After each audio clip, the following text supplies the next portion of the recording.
Cordial saludo, estimados estudiantes. Espero se encuentren muy bien. Mi nombre es Cindy Paola Paneso y soy la docente que está encargada del diplomado virtual en neuropsicopedagogía en la primera infancia. El día de hoy vamos a conversar un poquito sobre los trastornos del aprendizaje, en aras de profundizar un poco sobre los elementos que dificultan las prácticas de enseñanza dentro de los procesos de aprendizaje de muchos niños y niñas. Entonces, vamos a ver qué temáticas vamos a abordar. Dentro de los contenidos temáticos tenemos el aprendizaje,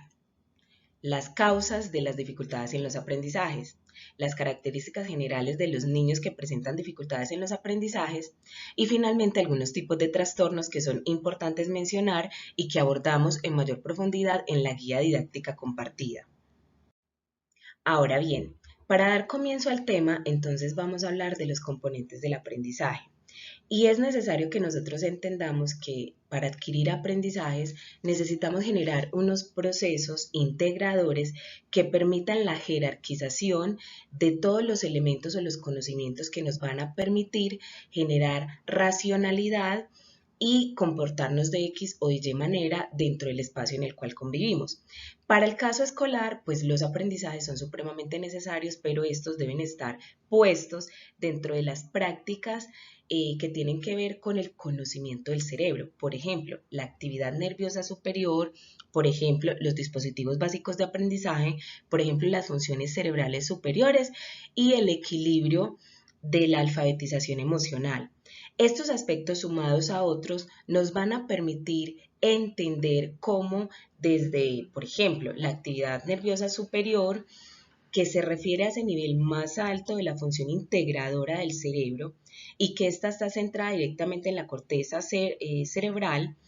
esta se encarga de regular los pensamientos y la conducta. Y esto va a hacer que nosotros podamos controlar las reacciones motoras o los procesos cognitivos que se den en relación a los dispositivos básicos del aprendizaje. Que estos tienen que ver con ¿qué? Con la atención, la memoria, la motivación, la sensopercepción, la habituación,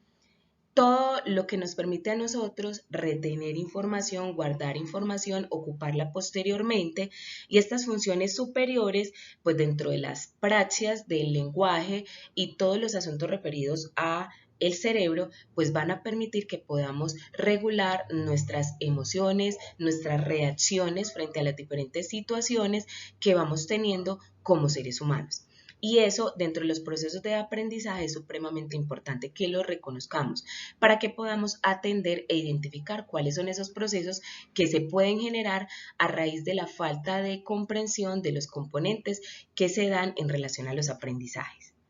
Ahora, una pregunta muy frecuente que se da es ¿por qué se dan las dificultades en los aprendizajes? Y esto tiene muchas causas, tiene muchas razones, y estas razones tienen que ver con tres asuntos supremamente importantes que los mencionamos en la guía didáctica, y es la gravedad, la afectación y la cronicidad. Estos tres elementos van a permitir que dentro de las alteraciones al desarrollo, pues entonces haya una gravedad encaminada a unos tipos o a unos niveles que van a profundizar, que van a ser funcional o no el desarrollo de los niños y las niñas. También una afectación que va a depender de esos asuntos en los que él va a poder tener alcances o no tener alcances, porque alguna parte de su cerebro va a estar condicionada a este asunto. Y la cronicidad pues va a depender también del tiempo en el que o el periodo que se destine, que esto ya va a partir de los especialistas en relación a cuánto puede durar esa afectación, si va a ser para toda la vida, si va a ser para el primer ciclo vital, de los 0 a los 3 años, si esto va a ser reparable o no. Por otro lado, vamos a tener unas características de los niños que presentan dificultades en los aprendizajes. Luego de que se haya realizado un estudio y haya un diagnóstico y se evidencie que el niño presenta discapacidad, disfuncionalidad, alguna necesidad educativa especial, entonces vamos a tener en cuenta estas características que nos van a dar unos indicios de cómo podemos actuar frente a estos procesos. Lo primero es que los niños van a tener muy seguramente problemas escolares. Esto en relación a las disfuncionalidades que se presentan en las relaciones interpersonales, es decir, que posiblemente ellos no se van a entender con los pares, que van a tener reacciones que de pronto tanto los profes como los estudiantes no van a entender por qué se dan. Y esto es a causa del diagnóstico que se tiene dependiendo la alteración al desarrollo. Por ende, esto va a generar o va a propiciar un bajo rendimiento escolar. Y este bajo rendimiento escolar tiene que ver con malas calificaciones, tiene que ver con etiquetas que a veces se ponen a estos niños, que muchas veces lo que hacen es entorpecer el proceso académico. También las dificultades específicas del aprendizaje, porque definitivamente él va a tener una alteración en un área específica del desarrollo cognitivo que le va a impedir adquirir los aprendizajes de la manera conveniente.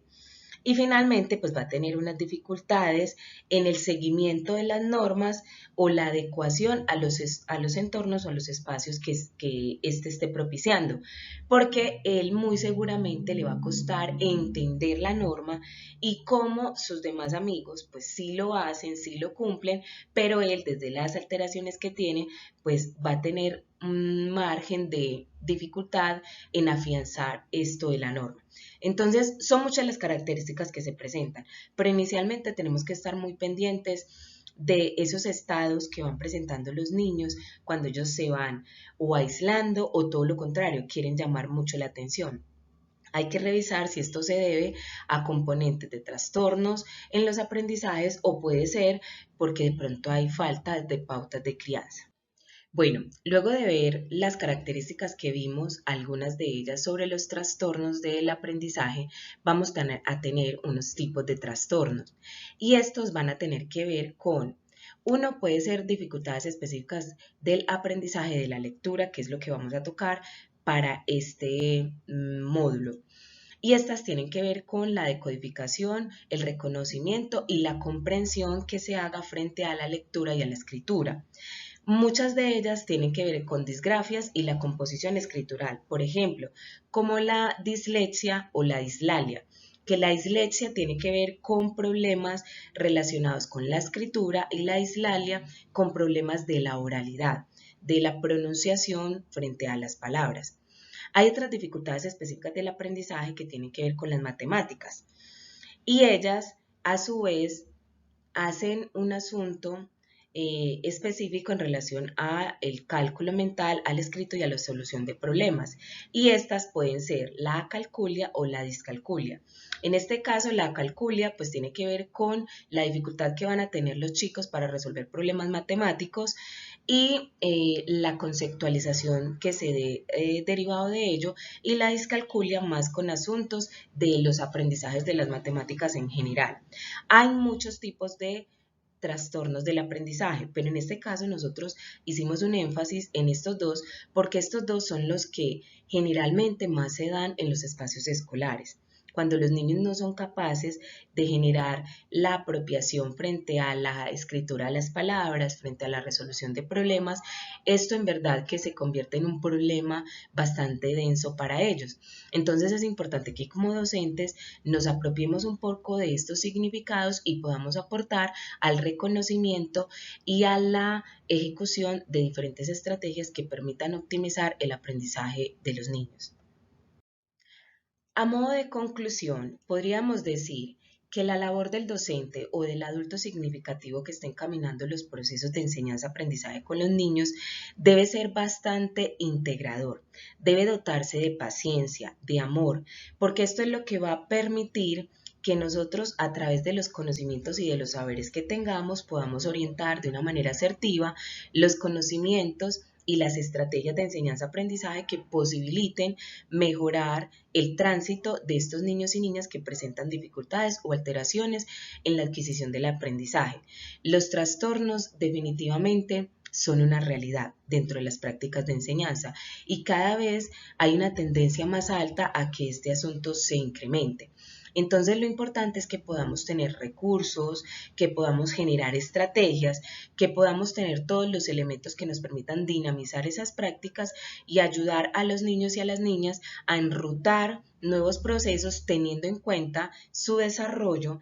teniendo en cuenta cada una de las áreas que participa dentro de ello, teniendo en cuenta la relación entre pares y todos los factores que o favorecen o pueden desfavorecer la adquisición de los conocimientos. Espero esta información les sirva muchísimo. Muchísimas gracias.